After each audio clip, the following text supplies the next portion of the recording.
Where did $229 million go?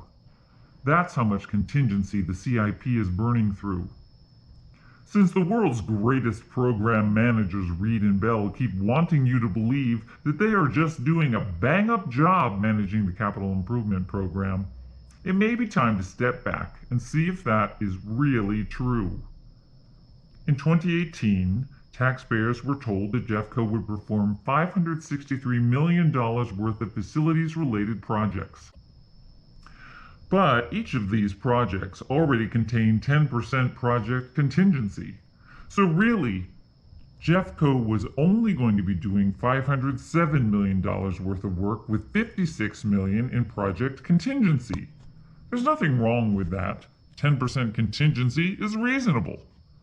But Jeffco also allocated an additional $86 million in program contingency in case of extraordinary issues. We know math is hard, but try to follow along. This means that Jeffco allocated $142 million in total contingency for $507 million in projects, or 28%. That's excessive. And it only gets worse.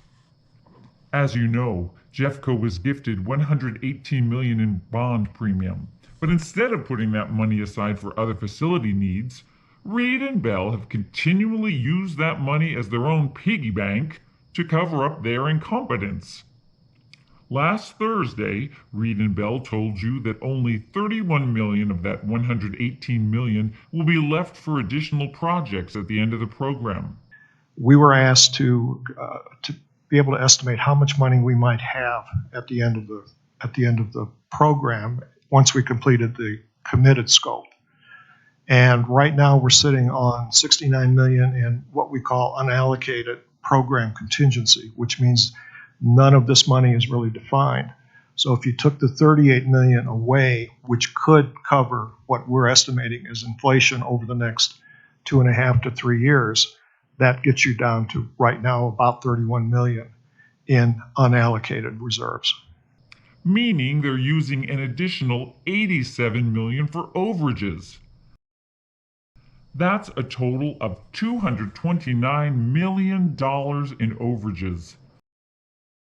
Percentage-wise, that's a whopping 45% in overages.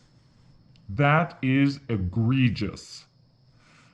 Yes, it's easy to blame inflation, but inflation has only been really bad the last year. Reed told you last month that school construction costs were 8.4% over the past year. That doesn't explain 45%, nor does it explain the cost overruns during the previous 2 years when inflation was exceptionally low. That leaves the question then of where did $229 million go?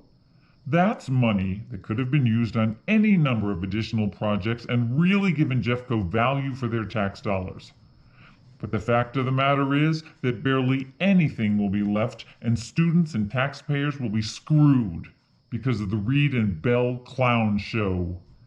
Anyone who thinks this is normal, expected, or acceptable in a capital program is living in the delusional fantasy world created by Reed and Bell.